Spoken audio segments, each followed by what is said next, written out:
I'm Stuart Pimm. We're at the 2010 BioBlitz in Biscayne National Park in Florida. This is a very special kind of habitat. I mean, not just because it's a mangrove swamp and we're next to the ocean, but behind me are the only pieces of forest in the continental United States that are classified as tropical humid forests.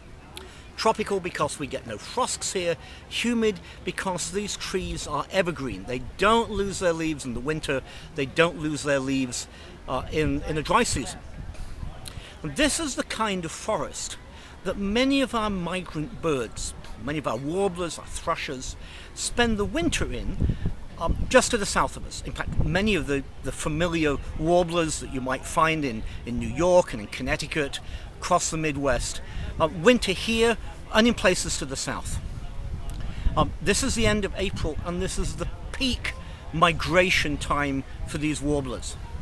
Warblers are moving from here, from the Caribbean, from Central America, indeed South America. On a day like today, one of those warblers is particularly common here. It's called the blackpoll warbler. You look at a blackpoll, it has very long wings. It's a very long elongated bird, and you need long wings if you're going to fly long distances. This is a bird that winters in the Amazon rainforest. I've seen these birds around Manaus in the wintertime. These birds will have flown from the Amazon across northern South America, across the Caribbean, and on a strong easterly wind like today, they're dropping down here to take a rest.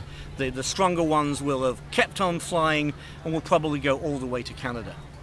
So this is a very exciting time of year to be a bird watcher here in southern Florida as these migrants rush up. They're all in their breeding plumage. These are very attractive birds. Some of them are black and white and others are yellow and some of them are blue and green and all the rest of it. These are fabulously attractive little birds, and they are in a mad rush to fly north, breed in the temperate forests of the United States and Canada, get their young off before they migrate and go down to spend the winter in forests just like these. When I flew down here, I noticed there was so much development. It makes me think that a little bit of refuge like this is vital for the birds. I know the Everglades are not far away, but... Yeah, David, you're exactly right. These patches of forest are now ever more special. Right behind us, over to my left, you can see the skyline of Miami. So the extensive area of urbanization which stretches from Homestead through Miami all the way up to Palm Beach, those are areas where the migrants can't stop. So patches of forest like this in Biscayne National Park, the wildlife refuge at the north end of Key Largo, Everglades National Park, these are very important stopover places for migrants. Stuart, you live here and part of the year you do your research here. Are there certain seasons of the year that you come out as a birder to see different things? I know you said this is peak migrant time, but... this is really the exciting time of year to be here. This is it. Because some warblers are coming through. My colleague, Michelle Davis, is out just near here. She's catching migrant birds with a mist net. She puts bands, very tiny aluminium bands on these birds, and that enables us to work out where they're going.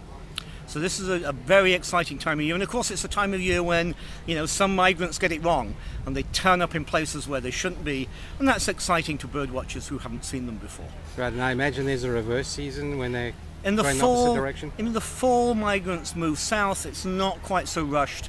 It's more protracted. The birds are not in their spring finery, so they're much more difficult to identify. What I do in my garden is I have a little water fountain. The migrants are really thirsty after that flight from South America. So I have a little sort of drip water fountain. They find that irresistible. They come and they get a drink and then I see them on their way.